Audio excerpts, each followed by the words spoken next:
हमारा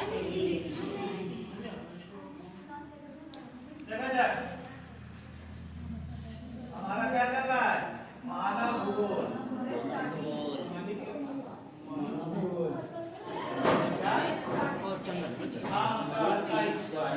ज्यादा नहीं हुआ।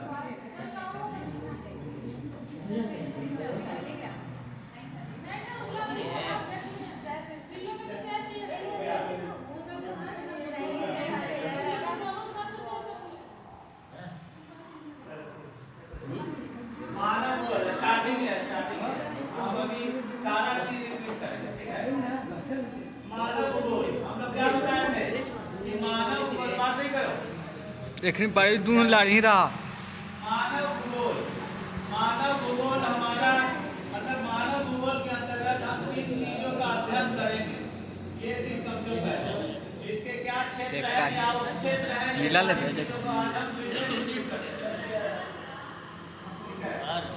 Good morning sir.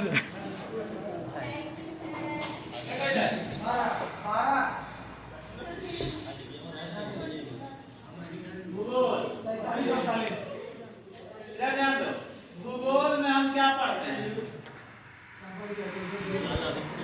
भूगोल में हम पृथ्वी के बारे में पढ़ते हैं, ठीक है? सूर्य के बारे में पढ़ते हैं,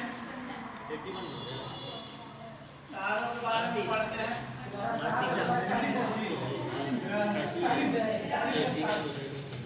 ग्रह के बारे में पढ़ते हैं, अंतरिक्ष के बारे में पढ़ते हैं। 28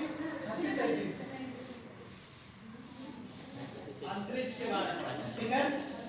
तो अब ये हमें देखना है कि यहाँ हमारा टॉपिक क्या है? मानव भूगोल और मानव है। अब यहाँ पे देखना है कि मानव कहाँ रहता है, यहाँ कहाँ रहेगा? पृथ्वी पे। पृथ्वी पे। तब हम क्या करेंगे कि इसमें पृथ्वी के बारे में पढ़ेंगे, ठीक है? पृथ्वी पर क्या है? पर्यावरण है, ठीक है? Yes sir. पृथ्वी पर क्या है? रहने का आवास,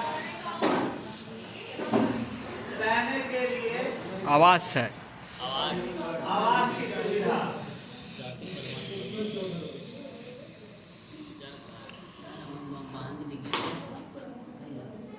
ठीक है? Yes sir. अब यहाँ ध्यान से सुनो, मानव भूगोल है क्या? देखो इधर, मानव भूगोल है क्या? मानव, ध्यान से सुनो, मानव पृथ्वी पर जहाँ रहता है, ठीक है? पृथ्वी पर मानव पृथ्वी पर हर जगह तो नहीं रह सकता। नहीं सर। रेगिस्तान में रह सकता है? नहीं। नहीं। बर्फीले इलाकों में रह सकता है? नहीं। मानव कहाँ रहता है? मैदान पे। रहने योग्य पर्यावरण हो, वातावरण हो, ठीक है? जैसे सबसे ज्यादा मानव का जो घनत्व है, सबसे ज्यादा जो मानव का रहन सहन है, वो किन एरिया में होता है? मैदान में। मैदानी क्षेत्रों में, मैदान में, ठीक है? मैदान में क्यों? नदी, मैदान किसे कहते हैं? मैदान है क्या? मैदान है नदियों के द्वारा लाई गई मिट्टियों को जब छोड़ा जाता है इधर उधर, ये मैदानी एरिया बन जाता है, ठीक है? अब चूंकि नदी के द्वारा लाया गया मिट्टी है और इन मैदानों में उपजाऊ मिट्टियां पाई जाती है जो कि कृषि कार्य के लिए लाभदायक है, या कोई भी कार्य, कृषि कार्य करेंगे, कोई भी फसल के लिए ये बेहतरीन है। और दूसरी चीज है नदियां हैं। नदियां क्या है? पीने का पानी का स्रोत है। Yes sir. ठीक है? पहाड़ों पर या पठारों पर घर बन सकता है? नहीं सर।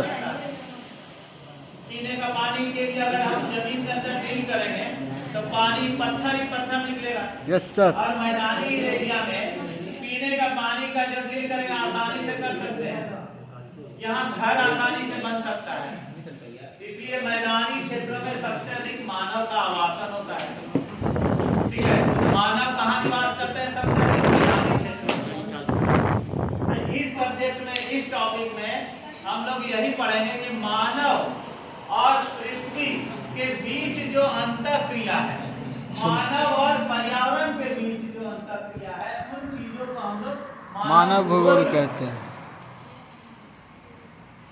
मानव जहाँ रहता है वहाँ अपने आप को ढालता है, पर्यावरण के अनुसार ढालता है, या पर्यावरण को अपने अनुसार ढालता है, या तो खुद ढालता है या पर्यावरण को ढालता है। ये दो चीजें हैं। जैसे हम पहले यहाँ क्या होता है, जैसे बर्फीले एरिया में हम लोग रह नहीं सकते क्योंकि हम खुद को नहीं ढाल सकते, ठीक है। लेकिन हम यहाँ क्या करते हैं, मैदानी क्षेत्रों में आज हमारे पास टेक्नोलॉजी है जिससे कि हम जंगलों को साफ करते हैं, जंगलों को खत्म करके हम क्या कर रहे हैं, घर बना रहे हैं, ग्रामीण बस्तियां बसा रहे हैं, नगरीय बस्तियां बस रही है, सड़कें बन रही है। पेड़ तो काटा जा रहा है ना, टेक्नोलॉजी है मेरे पास, yes, तो sir. पर्यावरण को अपने अनुसार हम ढाल रहे हैं।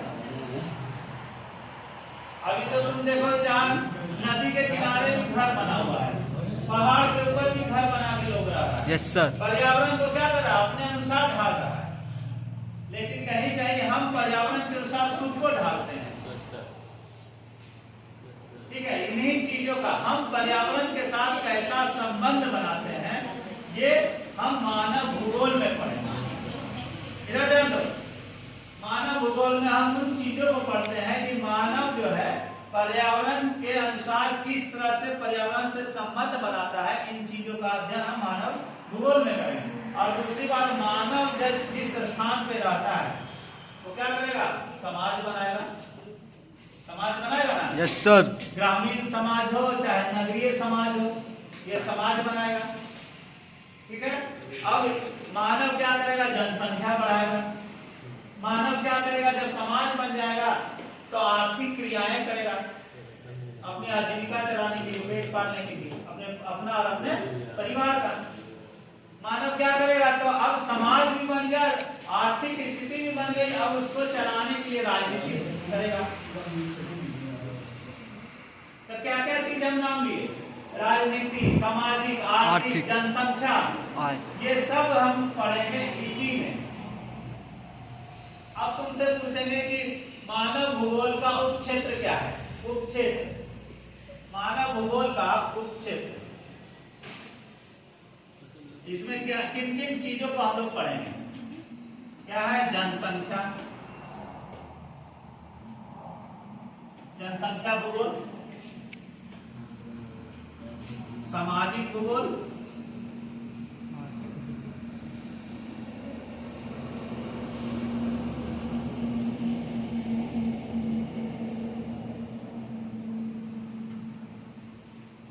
आर्थिक भूगोल,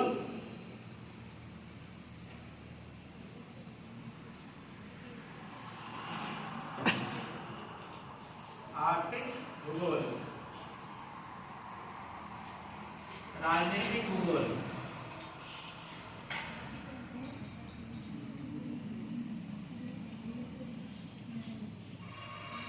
ठीक है। इन सब चीजों को हम लोग पढ़ेंगे। कैसे देश विकास करेगा, कैसे देश, ऐसा देखो क्या होता है ना कि सारा सब्जेक्ट एक दूसरे से कनेक्टेड है।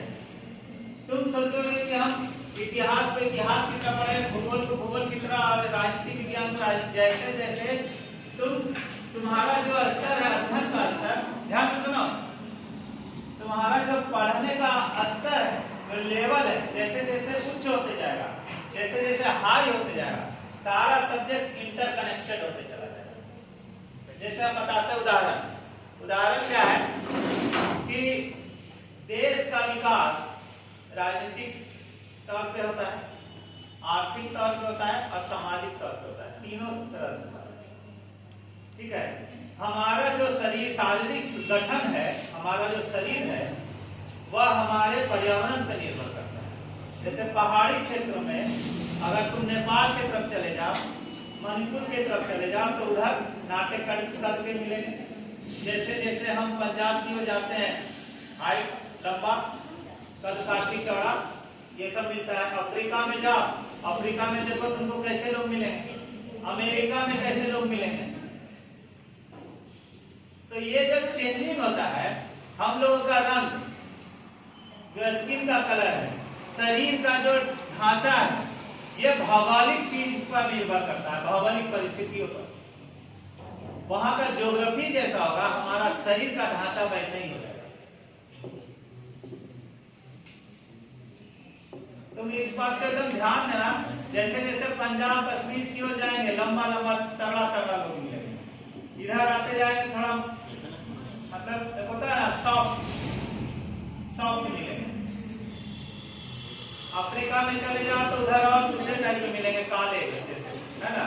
अब अमेरिका वगैरह में चले जाओ तो उजला व्हाइट यूरोपियन। तो ठंडे प्रदेशों में रहने के कारण उनका कलर ऐसा है।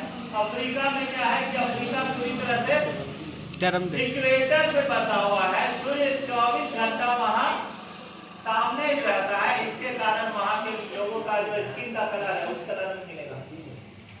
तो वहाँ सामना ही होता है यार। ठीक है, तो ये भौगोलिक चीजों पर निर्भर करता है कि हमारा शरीर का ढांचा कैसा है।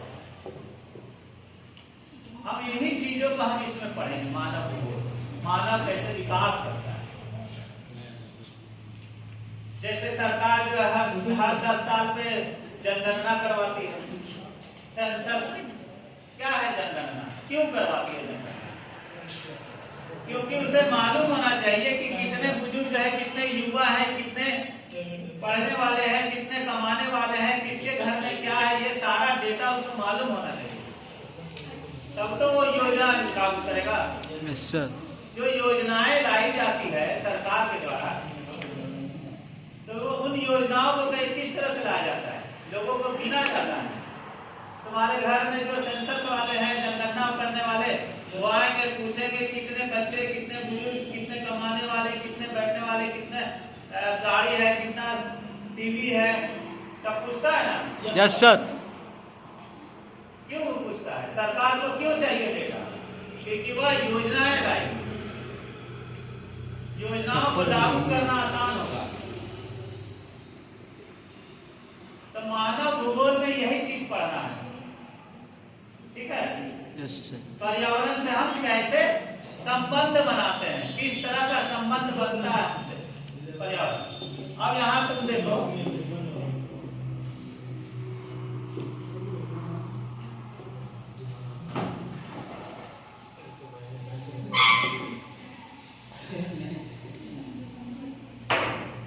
कल हम बताया कि पर्यावरण में 2 तरह की चीजें,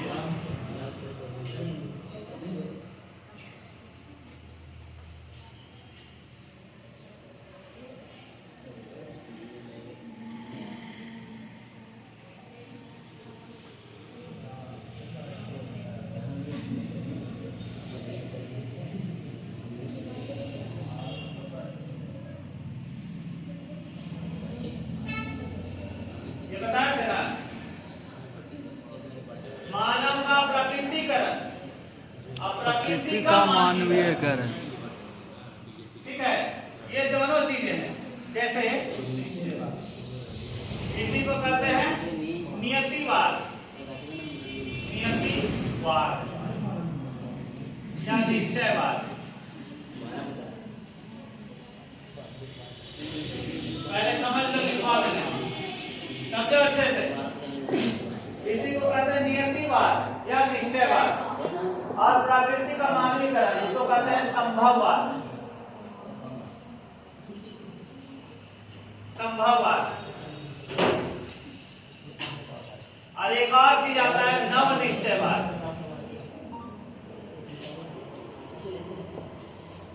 नवनिश्चयवाद, इसी को कहते हैं रुको और जाओ, रुको और जाओ, और जाओ। अब ये है क्या, समझो जगह। अब अभी हम तुम्हारा पढ़ा रहे हैं, समझा रहे हैं, फिर पूछेंगे मानव का प्रकृतिकरण। ये समझो पहले, मानव का प्रकृतिकरण क्या है।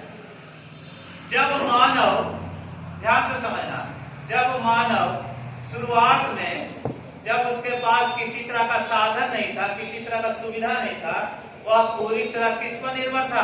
प्रकृति पर निर्भर। प्रकृति में वह छेड़छाड़ नहीं कर सकता, जैसा प्रकृति वैसा वो खुद को ढालता था। प्रकृति में किसी प्रकार का छेड़छाड़ नहीं कर रहा था, क्योंकि उसके पास हथियार नहीं थे, औजार नहीं थी, सुविधाएं नहीं थी। तो जैसे मान लिया कि अब चले जाओ, तुमको उठा के अभी भेज देंगे अफ्रीका में, एकदम गर्म देश में, तो वहां रहना मुश्किल है। अभी तुमको उठा के भेज देंगे आर्कटिक में, जहाँ 6 महीना का दिन और 6 महीना का रात होता है, जहाँ बर्फ ही बर्फ होता है, वहां रहना मुश्किल है। मुश्किल है ना, हम उसमें छेड़छाड़ नहीं कर सकते, हमको उसके अनुसार ढलना पड़ेगा। हम प्रकृति के अधीन हैं, हम प्रकृति पर निर्भर हैं। बात समझ में आ रही है? हम प्रकृति पर क्या है? निर्भर हैं। किस पर? प्रकृति पर। ठीक है। अब यहाँ इसके बाद ये एक नया आता है, प्रकृति का मानवीकरण। मानव जैसे जैसे विकास किया, ध्यान से सुनो, मानव जैसे जैसे विकास कर रहा है वैसे वैसे वह टेक्नोलॉजी ला रहा है, टेक्नोलॉजी ला रहा है ना, वैसे वैसे वह सुविधाएं ला रहा है। तब क्या करेगा? अब मानव क्या करता है कि अपने आप को ढालता नहीं, प्रकृति में छेड़छाड़ करता है, प्रकृति को अपने अनुसार ढालता है। जैसे अभी जैसे ठंड है, तो क्या होगा? मानव क्या करता है? रूम हीटर ले आएगा, रूम हीटर ले आएगा, पूरा गर्म करेगा। Yes sir. तो प्रकृति को क्या किया? चुनौती दिया, दिया ना? Yes sir. अगर भाई ठंडा का समय, सॉरी गर्मी का समय आएगा तो एसी चालू हो जाएगा। हाँ, एसी बाहर 40 डिग्री, अंदर है 16 डिग्री, पता है ना? Yes sir. एसी को 16 डिग्री पर ले आओ, एकदम पूरा रूम ठंडा कर दिया, पूरा चारों तरफ से शीशा से पैक। तो बाहर क्या है? 40 डिग्री, और अंदर क्या है? 16 डिग्री, 20 डिग्री। उसको कुछ महसूस नहीं हो रहा है, बैठा हुआ काम कर रहा है। तो प्रकृति को क्या किया? अपने अनुसार ढाल दिया, क्योंकि उसके पास टेक्नोलॉजी आ गई। टेक्नोलॉजी क्या करेगा? प्रकृति में छेड़छाड़ करेगा, पेड़ को काट रहा है, यस सर। सड़कें बना रहा है। Yes sir. अब दिन जैसा हो गया है, ठंडे का दिन एकदम कम हो गया है, केवल दिसंबर और जनवरी भर, उसके बाद ठंडा समाप्त, पूरा सालों भर गर्मी, प्रचंड गर्मी, मौसम परिवर्तन हो रहा है। तो यहाँ क्या होगा? मानव प्रकृति पर निर्भर नहीं है।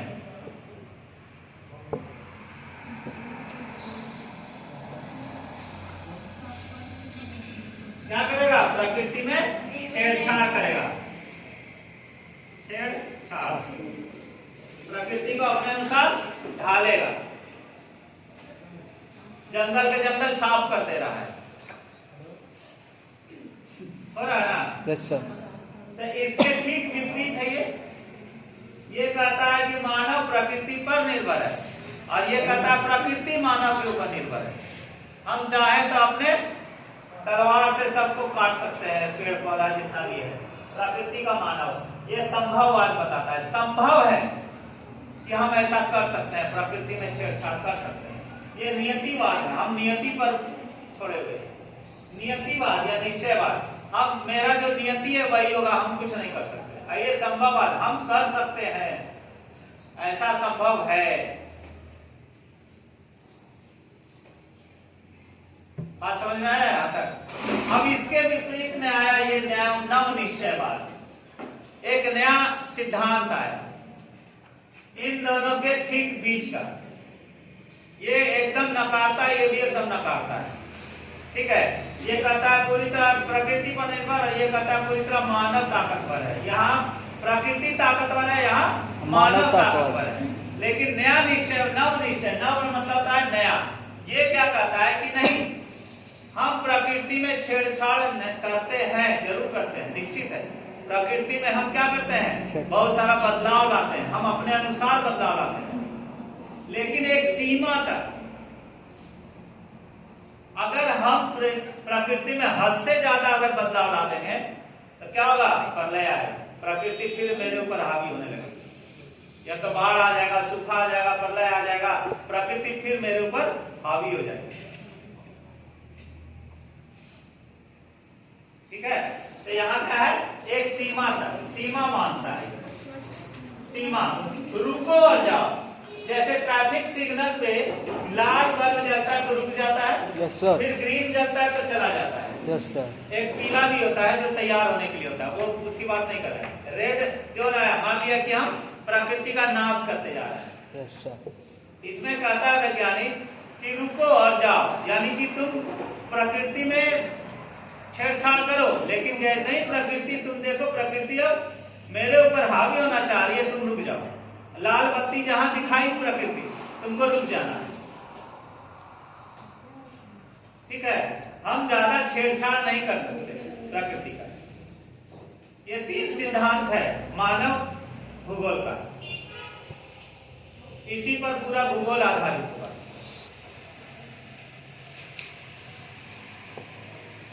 बात समझ में आया? यहाँ तक आया या ना आया? बता, आया ना? समझ में आया? पूछे?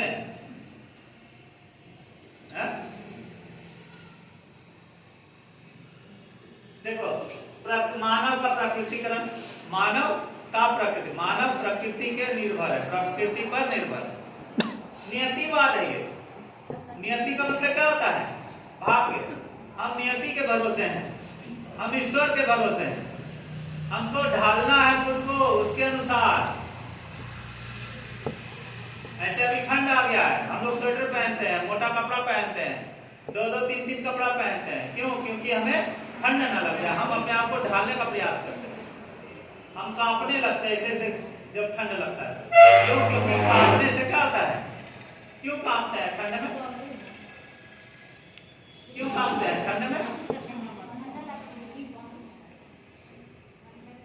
कांपते क्यों है ठंड में? कैसे नहीं लगता? देखो, कांपते इसलिए है क्योंकि हमारी मांसपेशियां जो है ना, वो आपस में रगड़ खाती है, ताकि अंदर का जो ब्लड है जमने लगता है। ठीक है। अगर हम अस्थिर रहेंगे तो मांसपेशियां हिलेगी नहीं, एक्टिव हो जाती है मांसपेशियां, और वो आपस में रगड़ खा करके एक एनर्जी उत्पन्न करती है। गर्मी में कांपते हैं? नहीं। क्या?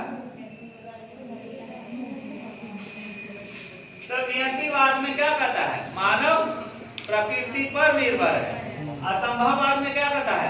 मानव प्रकृति में छेड़छाड़ करेगा, मानव प्रकृति को बदलेगा। ये संभावना पूरी तरह से है। और इसमें क्या कहता है कि नहीं, ना तो ये ना तो ये, हम बीच में, कि हम ज्यादा छेड़छाड़ नहीं कर सकते हैं। जहां प्रकृति हमें प्रकोप दिखाती है वहां हमें रुक जाना चाहिए। आज देखो, विश्व भर में जलवायु परिवर्तन का मुद्दा बना हुआ है ना, हर जगह जलवायु परिवर्तन का मुद्दा बना हुआ है, क्लाइमेट चेंज। जो हम पढ़ाएंगे तुम लोग को, तो क्लाइमेट चेंज है क्या? यही ना है। हम लोग क्या किए? प्रकृति में पूरी तरह छेड़छाड़ कर दिए, जंगलों को नष्ट कर दिए, हर जगह फैक्ट्री बसा रहे हैं, गाड़ी मोटर चला रहे हैं, वायु प्रदूषण हो रहा है। तो कहीं भूकंप आ रहा है, कहीं सूखा पड़ रहा है, कहीं बादल फट रहा है, कहीं बाढ़ आ रहा है। प्रकृति हमें चेतावनी दे रही है ना कि अब तुम रुको, अब मत करो मेरे अंदर छेड़छाड़, नहीं तो हम फिर से प्रलय ला देंगे।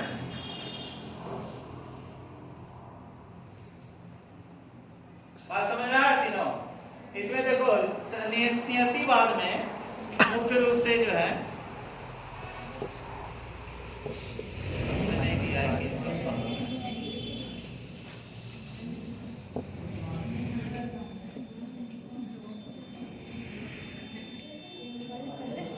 ये जो है ना, देखो, नवनिश्चयवाद कौन लाए? Griffith Taylor.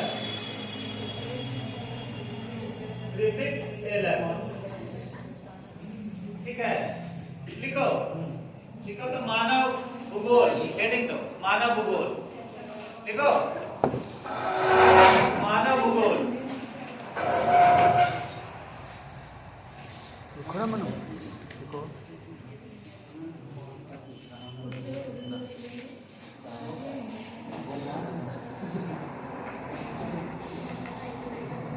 नीचे लिखो परिभाषा, मानव भूगोल की परिभाषा।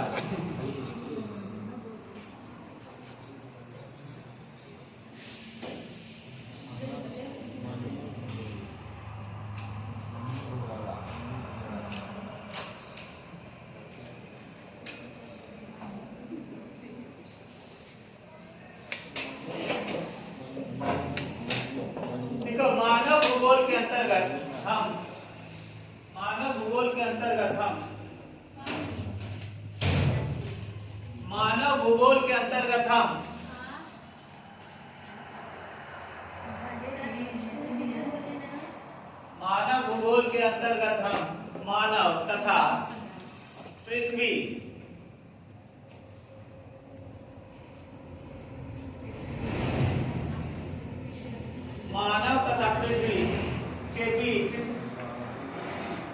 के बीच संबंधों का अध्ययन करते हैं।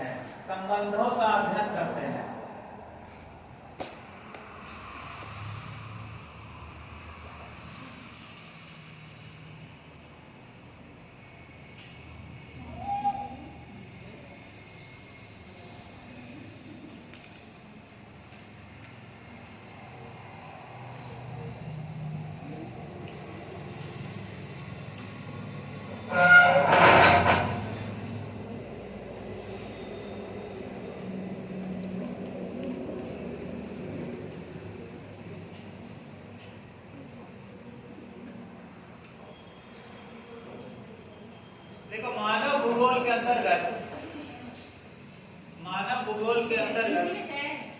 लिखो मानव भूगोल के अंतर्गत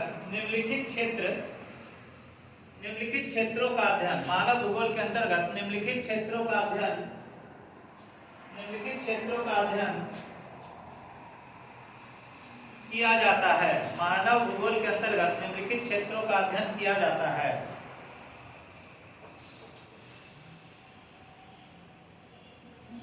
पहला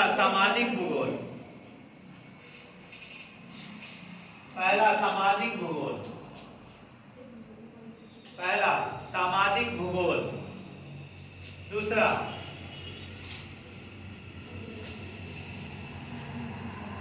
राजनीतिक भूगोल। राजनीतिक भूगोल, आर्थिक भूगोल, सामाजिक भूगोल, राजनीतिक भूगोल, आर्थिक भूगोल,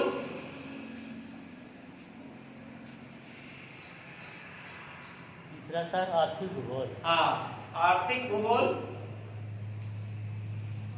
अगला है जनसंख्या भूगोल।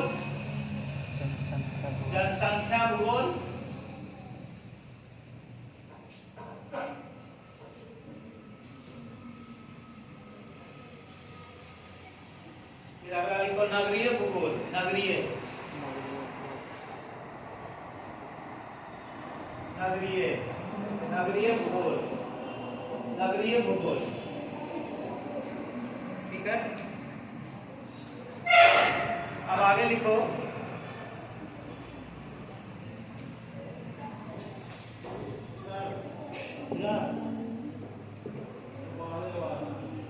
बाहर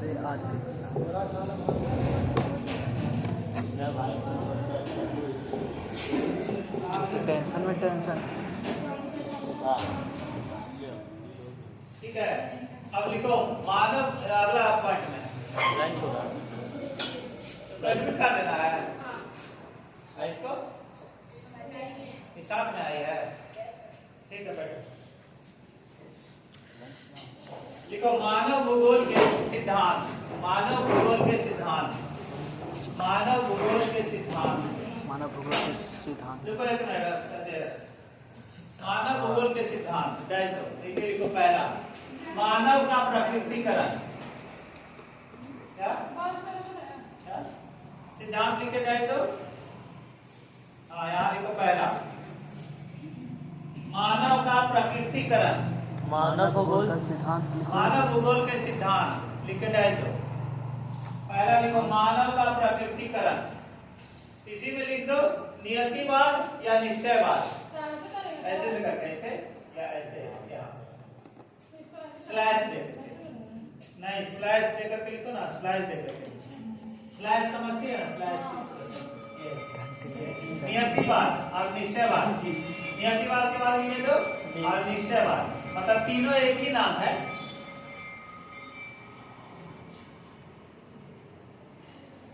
लिखो डाल दो।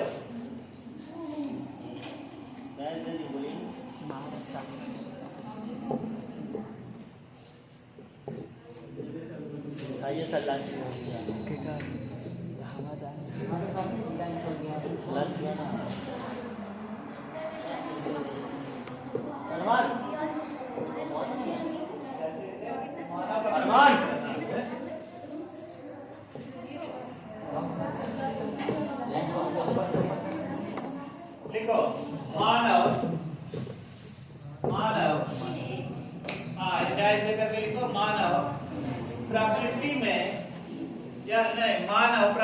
पर पूर्ण रूप से निर्भर है।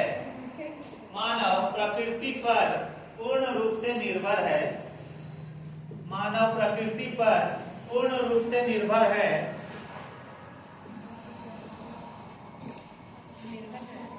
और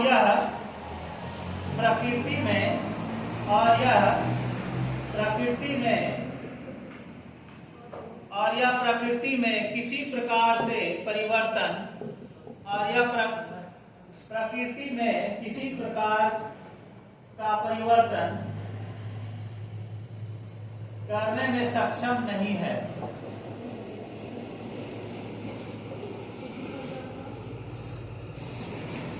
करने में सक्षम नहीं है।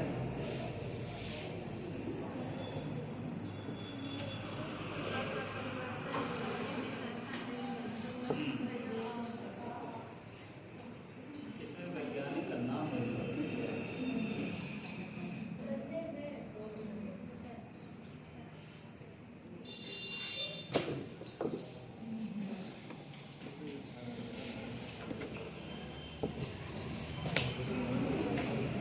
उदाहरण के लिए उदाहरण के लिए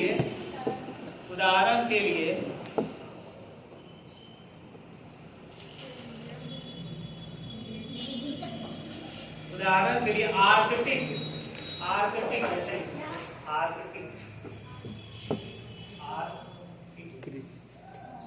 आर्कटिक क्षेत्रों में जहां उदाहरण के लिए आर्कटिक क्षेत्रों में जहां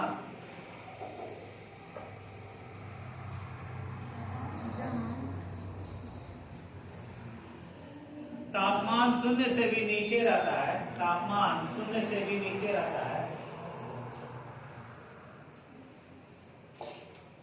नीचे रहता है वहां शून्य से भी नीचे रहता है। वहां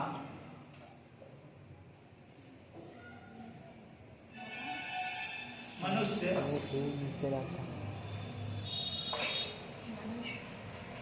नहीं रह पाते हैं।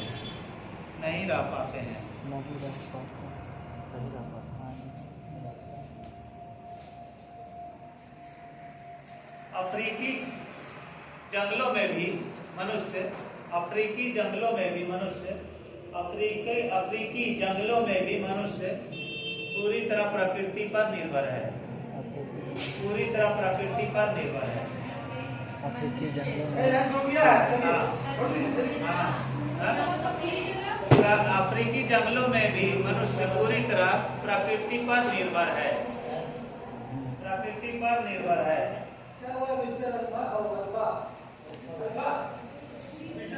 पूरी तरह प्रकृति पर निर्भर है। अल्फा बीटा गामा ना बंद कर दो।